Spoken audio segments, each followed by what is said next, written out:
feeling. Hello, everyone. Welcome to Feels Out Loud, brought to you by Becoming Together Therapy and Wellness. This is your host, Becky McNattin. We are glad to have you listening as we live and share stories of mental health. Today, I have special guests on the show, Amanda Sullivan and Robin Melville. Both are therapists with Becoming Together Therapy and Wellness. Thank you for being here. Welcome to you two. Thanks for having us.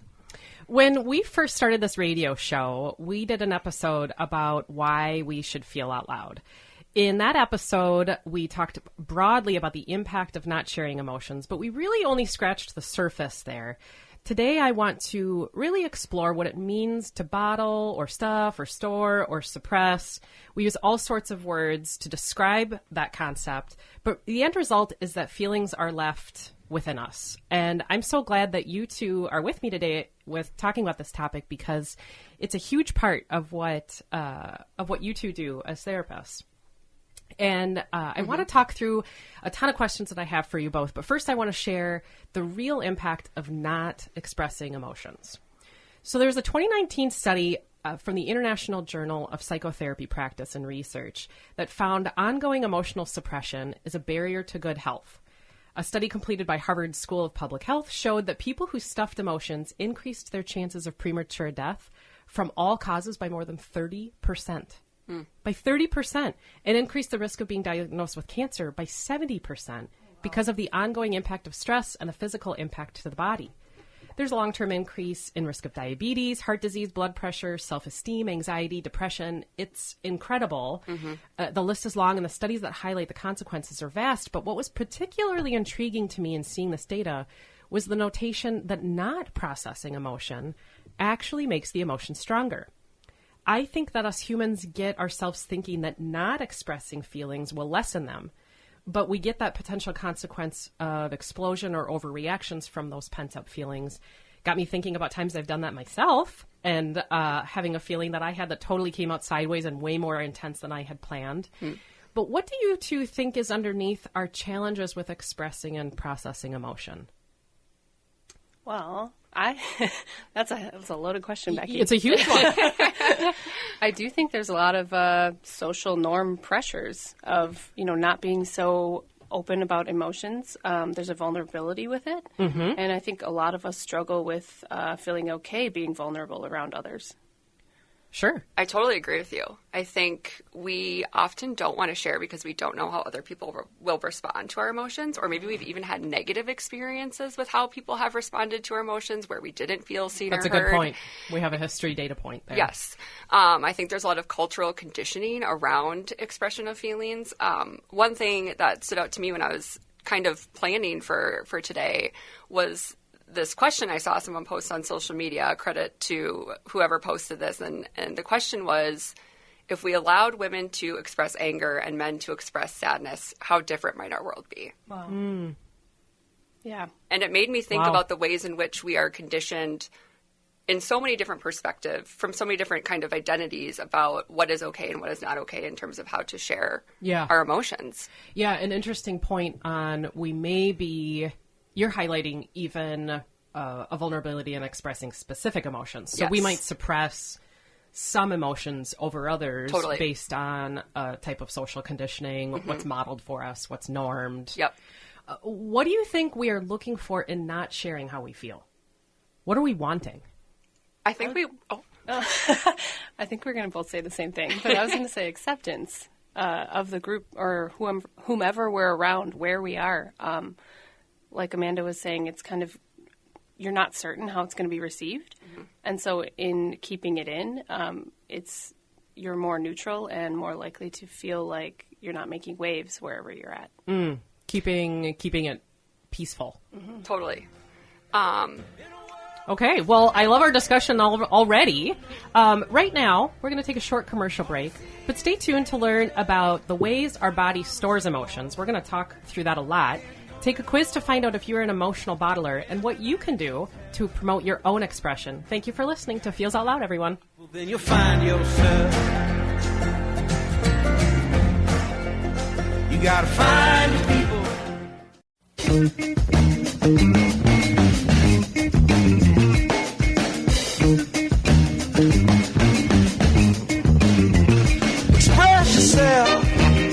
Welcome back to Feels Out Loud, brought to you by Becoming Together Therapy and Wellness. I am Becky McNattin, along with my guests today, Amanda Sullivan and Robin Melville. Let's get back to the ways our body stores emotion. So you two, I remember being in a meeting once, and in that meeting, someone said something incredibly hurtful to me. I was humiliated, I was angry, I was super sad, really all at the exact same time, and I could feel these tears well up in my eyes, that feeling right behind your eyes, like it was about to spill over any second. And I started telling myself, do not cry right now. Do not cry right now. And I said it over and over and over. I did not want to be vulnerable in that meeting. I tried to start thinking of something else just to distract myself, and it did work. Mm-hmm. I did not cry. Later, though, I didn't want to go back to that feel. It was awful. Did not want to go back to that feel. But as I think about it now, I wonder what the consequence of doing that was for me. If I give myself a chance to think about it, even right as I'm sharing the story with you, I can still feel it. I can go right back to that moment, and it tells me that maybe I stored it. Why do we store emotions like this? Well, I'm not a scientist, so I want to preface the conversation with that. But there's a lot of physiology involved in why we store emotions and why they're held in our body. So when you experience something like this, like you did in that meeting, your nervous system actually starts to respond to keep you what I'm going to call safe. And I don't just mean physical safety. I also mean emotional safety. So our emotions, the physiological origin of our emotions are actually regulated by our sympathetic nervous system, which is the part of our nervous system that controls our fight or flight response. It is there and it functions to keep us, again, physically safe, but also to protect us from things that feel emotionally unsafe. And so when we don't, during this kind of process of our nervous system being activated, what also happens is hormones build up in our body, like cortisol, adrenaline, and our body is creating energy so that if we do need to protect ourselves, our body can do that, right? Sure.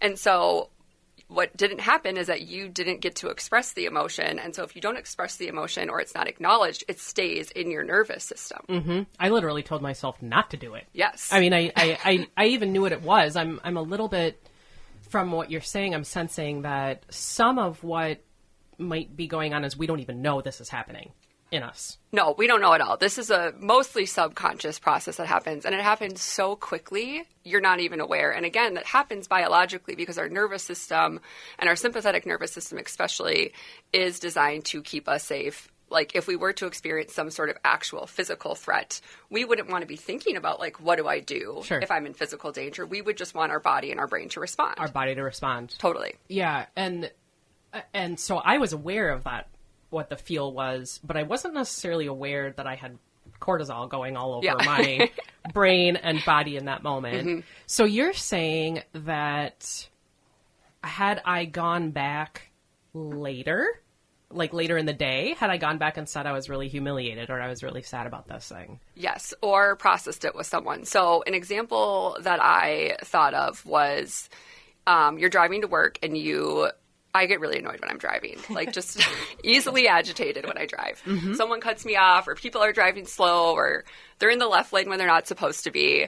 And I walk into work and I'm kind of annoyed already. You guys have both seen this. And I talk to someone. And then what they do is I'm getting my emotion out, but also, and I work with therapists, so I'm very lucky, but they validate my feeling like, oh, that's so annoying, or they remind me that that's frustrating. And I feel heard and seen and my emotion is gone. And then I can move on with my day. Sure. Whereas if I didn't get the opportunity to do that, then maybe something else annoying happens in my day and I get more annoyed and then it's building up in my body. And then maybe I drive home and I'm stuck in traffic and I get even more frustrated. And by the time I get home, I'm like mad at whoever is in my home with me, or I'm agitated, or I'm snappy with them. Right. Well, that gets at that by not processing emotion, it actually can get bigger. Totally. What would you say then, Robin, is the impact?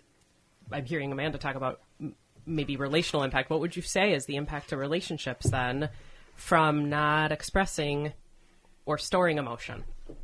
Well, I think, like Amanda was saying, it can slowly build. And suddenly someone leaving something in the middle of the room becomes this catastrophe because you have had a bunch of annoying things happen all day and you are at your limit. You can't hold it in anymore. And you have an angry outburst. And then to, your kids or your partner or even your pet, it's like, whoa, where did this come from? This is just like a item in the middle of the room. I'll move it. It's not a big deal. Right. Yeah. But it's really all of those emotions from the entirety of your day coming out at once in one direction. That the person might receive as about them, Right, or yeah. because it would seem like that in that moment. Yeah. And then hearing it's not a big deal probably is not going to help the situation. Right. Amanda, you mentioned this hormonal process that's happening Yep. that people in our line of work call the stress response cycle. Tell me about it. What is it, and what happens when we experience it? Yeah, so I have an example that I use a lot with clients that I'm going to use to explain kind of how it works from a physical safety perspective. And then I can jump into like how that transfers to our emotional experiences. So let's say that you're camping, and let's say that you hear like rustling in the woods behind like where your campsite is set up. Your amygdala, which is kind of like I call it the smoke alarm of our brain. It is there to like sense when there is something that is dangerous to us. That gets activated. And then maybe you look and, oh my gosh, there's a bear in the woods behind your campsite. And what happens is your amygdala sends a message to your hypothalamus, which is another part of your brain, which then activates, again, that sympathetic nervous system to go into a fight, flight, or freeze response to keep you safe from this bear that is now likely going to enter your campsite because, you know, it smells food or whatever it is. And so what you would do in that situation to maintain your physical safety, your nervous system would choose fight, flight, or freeze. So it might either run away from the bear, it might try to throw something at the bear to scare it, try to fight, or freeze and hope that the bear doesn't notice that there's a human and like just eventually leaves, right? Yep. The problem is that our human brains often can't distinguish what is a physical threat from what is an emotional threat. And so it's actually funny. There was, I don't know if you guys saw it. Neither of you are big social media people, but there was actually like a social media trend where people would be like, when my nervous system can't tell the difference between being chased by a lion and blank. So presenting in a meeting at work. Oh, sure. Yeah. Or getting an email from my boss that says, when are you free to talk? Yes. And automatically our brains are like, uh-oh, like I'm in trouble, something's wrong, I need to defend myself. And so that same process that happens when we're camping with the bear happens when we sense some sort of threat to our emotions or to our emotional safety. That makes total sense to me. And maybe this is a harder question for you to answer, but I would guess that has an impact on our physical health. And not expressing whatever the feelings are from even physical tension from the fight, flight, freeze response. Yep. But what would you say is the impact on mental health from not expressing it, Robin? Well, let's see. The more you store, the more it's going to impact you. Just like you're keeping it all in, right? So we've talked about, like your example earlier, crying in the meeting. You're holding that feeling in, and by not releasing it, it's kind of like, I'm picturing now just like a giant filing cabinet. You're filing that, and you're filing away every emotion that you are not sharing. And after a while, you've got a file cabinet full of sadness or anger or worry or whatever emotions you're not letting yourself have. And when you have those full file cabinets up there, that's going to impact your mental health. It's going to impact your daily life. Yep.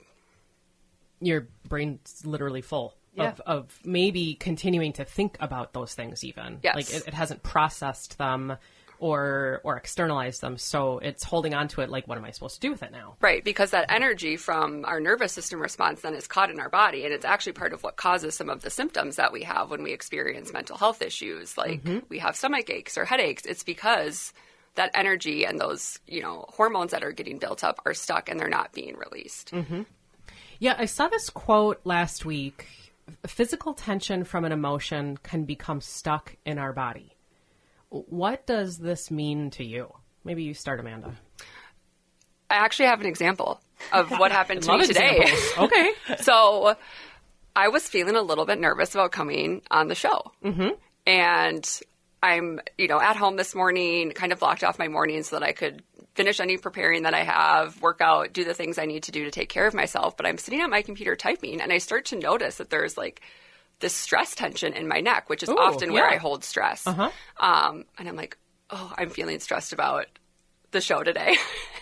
And so what I decided to do was just like get up from my computer. I decided to go do something else. I turned on some music, gave myself, kind of a break. But I think again, physical tension is an expression of an emotion that's stuck. And so that can happen in a lot of different ways. I think, I mentioned headaches, stomach aches, tension in our neck, jaw clenching, chest pain. There's a lot of different ways in which it can manifest physically when it's not able to get released, or we're not acknowledging it, or it's not being kind of externalized outside of our body. What would you say, Robin? It's funny that you used the shoulder example, because I was going to say, like, everyone listening, just take a moment to notice how your shoulders feel right now. Oh, good point. Yeah, that's a great Are they point. tensed up? Yeah. Mine usually are. Yeah, whenever mine I'm too. asked to do that. Mine too. Yeah. So it's just, you're holding on to stuff. And there's something stuck there Yeah. that needs to be released. That's a really good point. I came across a poem, I'm a poem human, by a person named Kristen Costello in her book Gray Matters. And this poem made me think about the way that we experience feelings in our bodies. The poem says, "I'm tired of trying to stuff all my darkness farther and farther down my throat. This is how we choke. By swallowing words we want to spit, and maybe there are times darkness should be brought to light. Maybe swallowing shadows makes us sicker." What does that poem make you think about? For me, it makes me think a lot about people in my world, clients, people in my personal life, friends who have experienced all sorts of different types of stress or trauma in their life and maybe don't feel like they've been able to talk about it, or that they've been able to make meaning from it, are still holding on to some of the impacts of these different experiences that they've had in their life. And how when they're not able to do that, I think this is when a lot of people come to therapy, because they've hit a point where they have maybe been swallowing their shadows. They've been swallowing shadows. And they feel like they need the help of a professional to figure out, what do I do with all of this stuff that I feel like I'm carrying and that's weighing me down? Right. Yeah, what would you say, Robin? Yeah, the analogy of the weight is kind of where my mind went, of like, you are swallowing this down. The poem references choking. I thought about like all the moments that in my life that I've, not shared what I wanted to, or not said what I felt like needed to be heard. Yes. And how many times do all of us do that?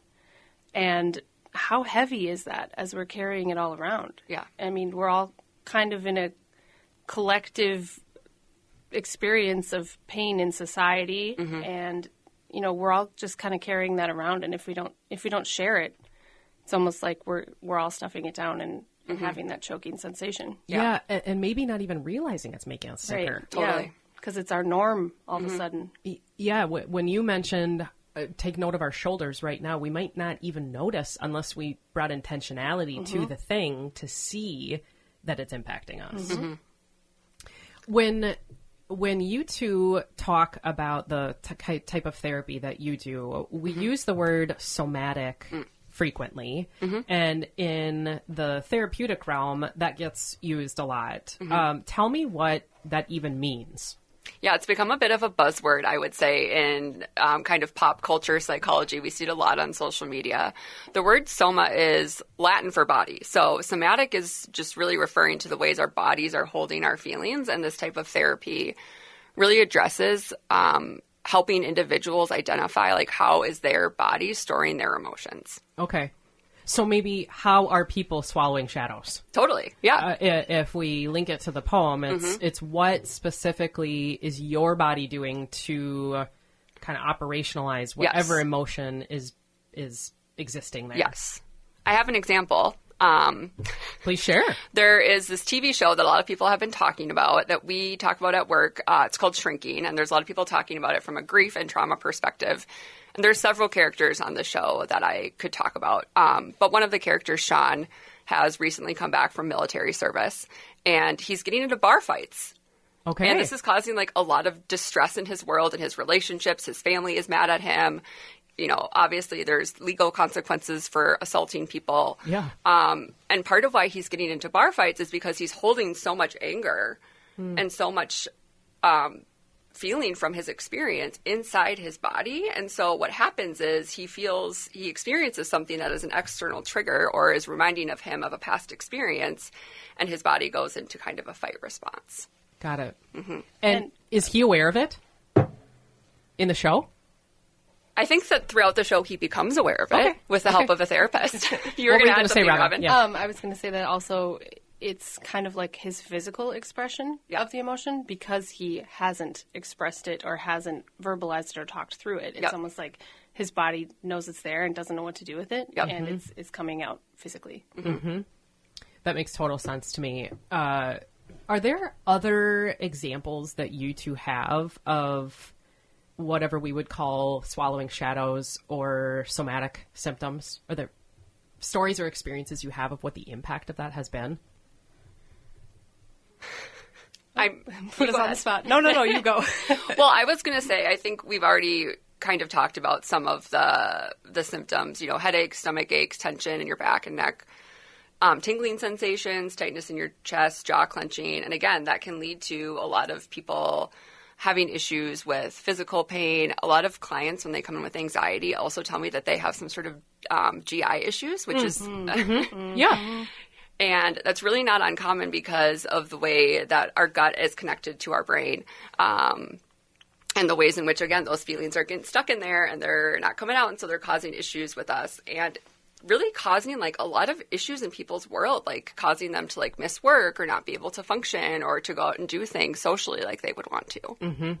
And then have physical health ramification potentially. That's sort of the intersection of the physical health world and the mental health world. Sometimes people are super frustrated because a doctor may say, kind of that air quotes, nothing is wrong with you, but symptoms are present, and so it doesn't mean there's not an impact from somatic symptoms. Isn't only a reference to it's in your head. It is real. It's a real symptom, yes. But what a doctor is saying is the cause of it is not medical. Yes. Yeah. So, okay, if we're talking about somatic symptoms, then how can we work to build awareness of the way that emotions are in our body? Well, I think just earlier, we paused and noticed like what's going on in our shoulders right now.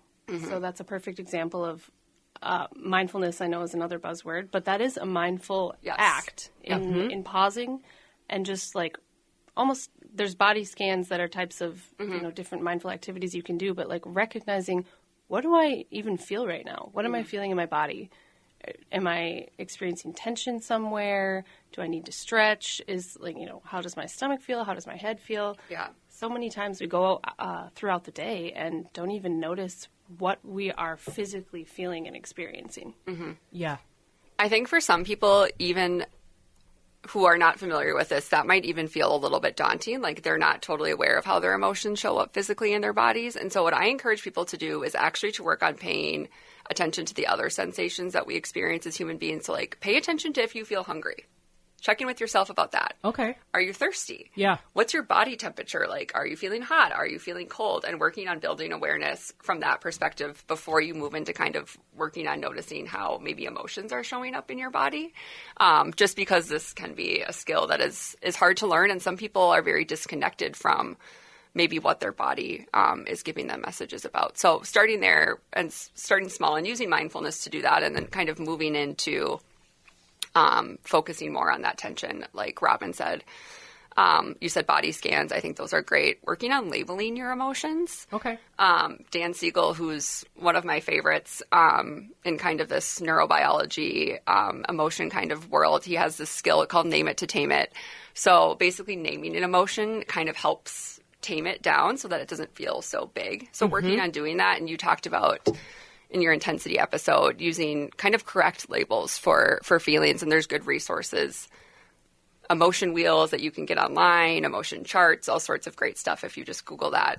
It's a really good point because, and I want to pause there for a minute, because there is a difference between fatigue in sleepiness and fatigue in stress. Yes. Now, we may have to start, and I totally appreciate what you're saying, in highlighting, am I hungry? Am I tired? And then from there, building the muscle around attunement to, well, what type of fatigue is this? Or what type of irritation is this? Because it might stem from different things, and our response to ourselves and what it means to effectively process the emotion looks really different. In that episode, I talk about way different to feel humiliated anger than a rage-like anger. Totally. We might need to talk about it differently. We might even reach out to different people to process it. Yep. And I'm just thinking about in the stress response cycle, that on a chronic basis might show up as an emotion one time and then a different emotion another time, and being able to kind of not just label it stress, but then work to delineate what type of intensity is this? What is it? More sad? Is it more? Does it feel more anxious today? Now, you two are both yoga teachers, and so I know you both recognize the bodily impact of emotional experiences. How would you say, and it's a big question, how would you say that yoga helps process? Robin, you go first.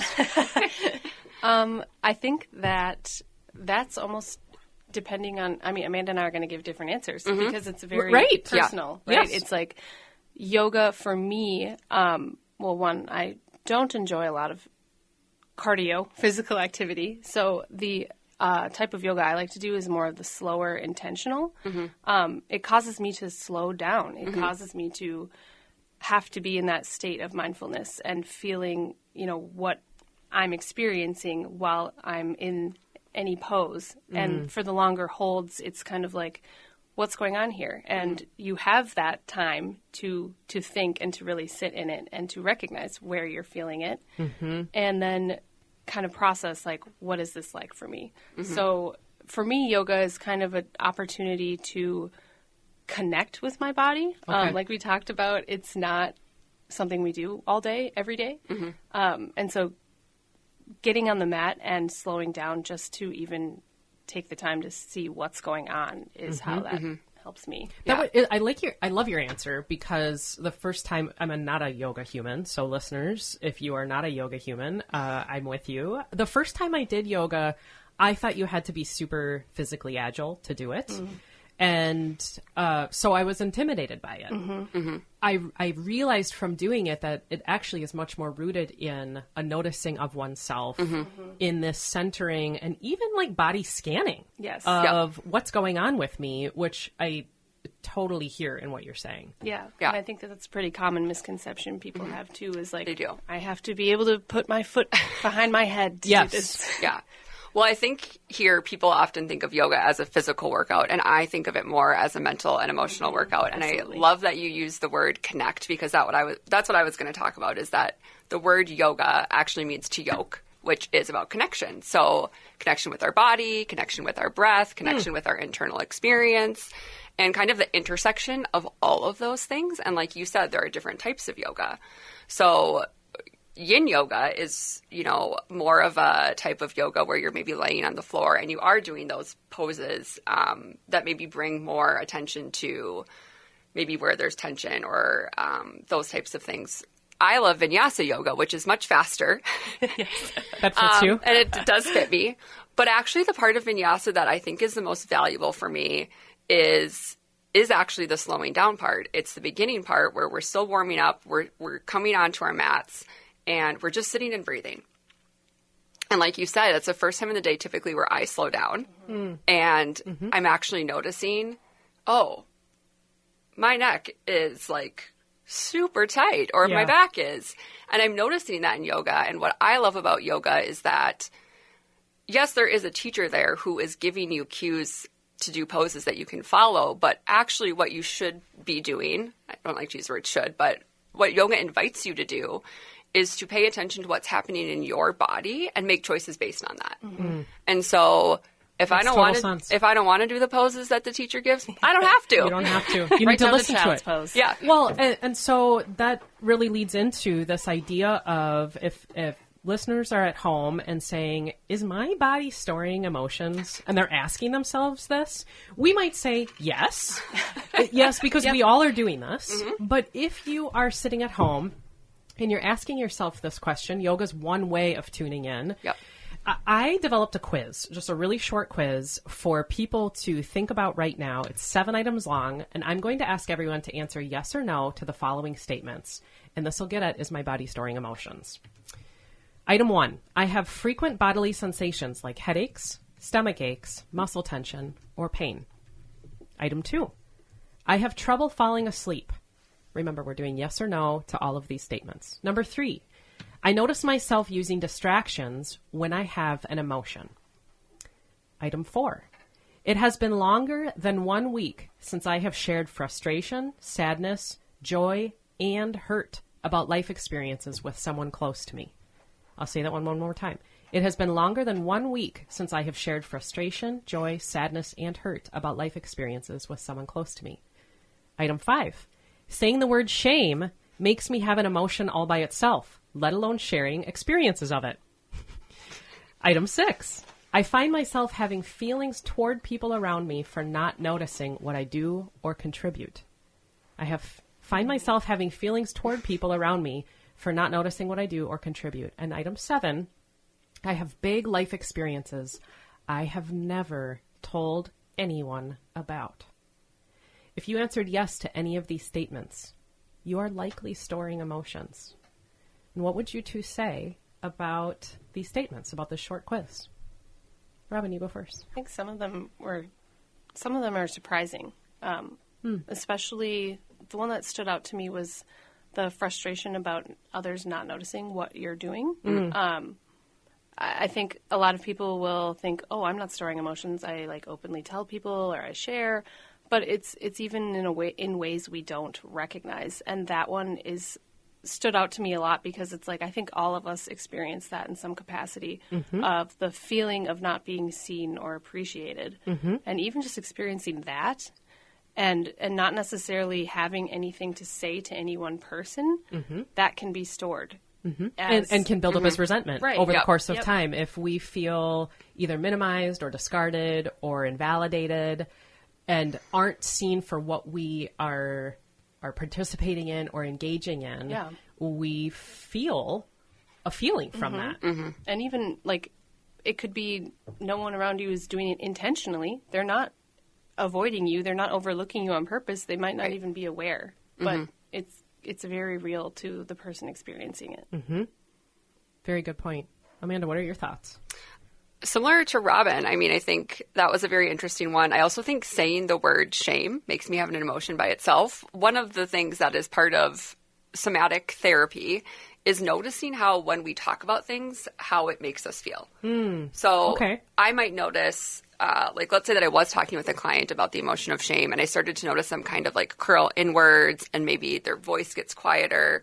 I would reflect that to them and be like, hey, I noticed as soon as I brought up this idea of shame, your body language changed, right? And that is a way of helping us build attunement to how connections to an experience are impacting our physical body. And I think the idea of shame sticks out a lot, kind of going back to where we started the episode of how much shame we just feel about emotions in general and the conditioning we have around not sharing them. Yeah, and sometimes not even knowing that we are having shame. Yeah. I was just having a conversation with someone recently, a friend of mine, who we were talking about, I named rejection in not having a thing work out for the person. Yeah. And I named the feeling of rejection and how that linked to, I feel like I'm an awful human for being, for not getting this thing, for this not working out the way I wanted it to. And at the time, not even realizing that shame was being experienced. So part of what you're talking about, somatic therapy, gets at, we may notice the physicality of something, and that's insight or a way to tune into what are the emotions underneath that we might not know. We might need somebody outside of us. That's part of the helpful piece about therapy. that's part of why I said just saying the word shame. I think lots of us have an experience with the word Totally. by itself that we don't want to talk about it at all because it comes with that, which would say to me, well, then you have some feels about it. Totally. You have feels about having feels.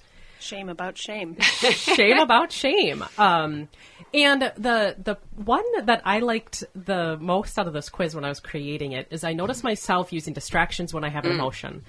I think we all do this. I think it is part of our nature and distractions aren't a bad tool at all. No. If we're gonna evaluate it here, they're actually lovely if we know that's what we're doing. And if they're not your only tool. If they're not your only tool. Yeah. If we notice ourselves using distractions, then we can understand what we are distracting from. And if we can say, that just brings us back right to where we started with me talking about the meeting I was in. If I would have said, I need distraction right now because I don't want to do this right here. But I would have said, I know what I'm doing and I'm going to address this later. That would have been important. So would you two have any suggestions when we talk about coping tools? You said if it's not your only tool. Yeah. What would you suggest for navigating some of these really big emotions? I have a few. The first one that I recommend for people is engaging in movement. And notice I didn't say exercise. I said movement. Okay. I think a lot of people have a connotation with the word exercise or they don't want to do it. So it's totally fine. You can go for a walk. You can have a dance party. You can clean your house. But moving your body is releasing those chemicals that got built up during your fight or flight response. Another thing that helps activate our parasympathetic nervous system, which is the part of our nervous system that goes into rest, is breathing. And so learning breathing strategies, learning how to do deep breathing, there's tons of resources online that you can find. Breath is one of the most powerful tools that we have. I remember reading, this was years ago, that if we just called ourselves 3 times a day for a minute each time, how much we improve our breathing. That we hold our breath so often through the day, similarly to what you said about shoulders, and we tense them up. If we brought 1 minute 3 times a day, we improve our physicality enormously. Totally. For just 1 minute, saying, I'm just going to focus on my breath. I'm not going to change it. Yeah. So, yeah, I resonate with what you're sharing. Yeah. Another one I have is creating what I call a container for yourself. And a container is really just a dedicated time and space to give yourself emotional processing. So a lot of people use therapy for this, but if you're not in therapy or you can't access therapy, how do you create time in your schedule to reflect emotionally, to journal, to talk to someone, to be creative, to maybe do movement? You can use a timer even. You can set a timer. But that you're giving yourself the space and knowing, like, sometimes it's helpful to know, like, in your meeting, if you would have known, like, I have my emotional processing time later this week or tonight, like, I can come back to this feeling then. That sometimes helps us. Sure. To know that there will be a space for us to come back to it later. There is a container. Yeah, what would you say, Robin? Well, that is also in shrinking. It is in shrinking, yes. Is it really? Yes, 15 minutes of grief each day. Yes. Just to help. I can't remember her name, but to help her get it out. Alice, experience the feels. Creating an intentionality for yourself and a trust that you will do the thing. Yeah, and knowing, like, even if something comes up unexpectedly, you can hit the pause button instead of the stop and experience it later. Like that pause button. Well, it's also partly a personal call out to yourself on, okay, I will do this. Yeah. I will do it. Yeah. Well, what else were you going to say? Well, Amanda mentioned journaling, which I was going to say that is particularly helpful if sharing emotions verbally is challenging for you. Yep. I think journaling is a great way to start practicing expressing those emotions without necessarily having to share them with another person. Yep. And then, you just start writing. Like, a lot of people think you have to have a plan for journaling or have a topic or a prompt. And it's like, really, you could write about whatever you want. Just start writing, see what comes out. See what happens. You can return to it later. So much to think about here. Thank you, you two. We are headed to a commercial break, but when we come back, we will talk through listener questions on how the body stores emotions. Feels Out Loud will be back to process your thoughts in just a moment. You gotta find your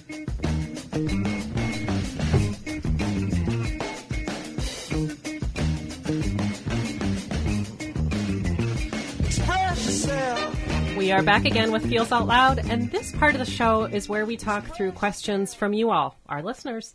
If you have a question related to mental wellness, sharing feelings, or our topics for each week that you would like us to process through, please visit our website at becomingtogethermn.com and find the Feels Out Loud page to submit a question directly, or you can sure email us at contact@becomingtogethermn.com. We really do want to hear from you and what you're wondering about. A giant thank you to the listeners who have sent in questions for what we are going to address today. And our first listener, you two, said, how can I know or be more aware whether I am bottling my emotions? So I really appreciated this question because it first was a recognition that they are, and yes, universally, we all do this. So first I would say to this listener, and then I want to hear what you two would say, that perhaps you're not getting what you want or need out of relationships. That might be part of why you're bottling emotions. You mentioned this, Amanda, in our very first segment of it might not be safe for you to share, or this might be what has been modeled for you. Yep. And maybe you're experiencing some somatic symptoms. Maybe you have resentment or frustration toward others and aren't even sure why. So if you want to be more aware, tune into your tone. Tune into how you're answering questions, and maybe tune into if you are diverting questions from other people and saying, I don't know, a lot. If you get asked things and either answer with something very generic or I don't know, that might be a way to say you're bottling your emotions. Amanda, what would you say? Well, I like everything that you offered. I think one thing that I try to do for myself when I have an emotional reaction to something is to ask myself, like, does this remind me of another situation or time or experience in my life? And to think about that. Okay. Because I think so often I'm having an emotion because of a past experience that is kind of being reinforced or activated by a current experience. So I think kind of reflecting on that helps me to know, and then to think about what from my past am I maybe still bottling, and then to think about what might be ways that I need to go about processing that emotion. That's a really good point. Robin, what would you say? I would say, are you holding back something you want to say? And if the answer is yes, you're likely bottling an emotion. That's a really good point. And that could be about anything. Yes. Because you mentioned if we come home and we haven't said something we wanted to say from earlier in the day, that might show up. So to ask yourself the question of, am I avoiding saying something was there something I wanted to say? Yeah. Like you're holding it in. You're holding something in. Well, that second listener says, I really don't like to share emotions. It feels odd to have the focus on me.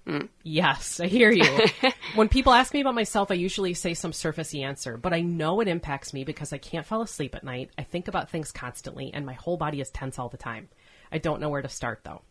And I would say to this listener, start with energizing feelings first. If you don't like to share emotions, let's not jump to exceptionally vulnerable ones like shame we talked about, or maybe insecurity. I think you two would agree with me. Start with things like gratitude or positive connection. Yeah. And possibly say things to people like, I really loved spending time together today. Note that when you do. If you're with a person, you two mention connection, even if you're to your yoga teacher, to a moment that you're having in that moment, say, it makes me so happy to be doing this, or I'm so glad I can be here with you today. And then maybe you can start to put out small comments for asking for help in advance, not in the moment, but saying things like, I'm wondering if this weekend I could get your help with. And just start small. Start small with those really basic daily life examples. And be patient with yourself. Sharing emotions is hard. And a recognition that we might be bottling them when we're not sharing them. We are already at the end of our show today. Thank you for listening this morning. Join us next week as we talk about the cost of confidence. And in the week ahead, be kind to yourself. Remember that connection fosters wellness. And everyone, your voice is one that the world around you needs to hear. Share yourselves, friends.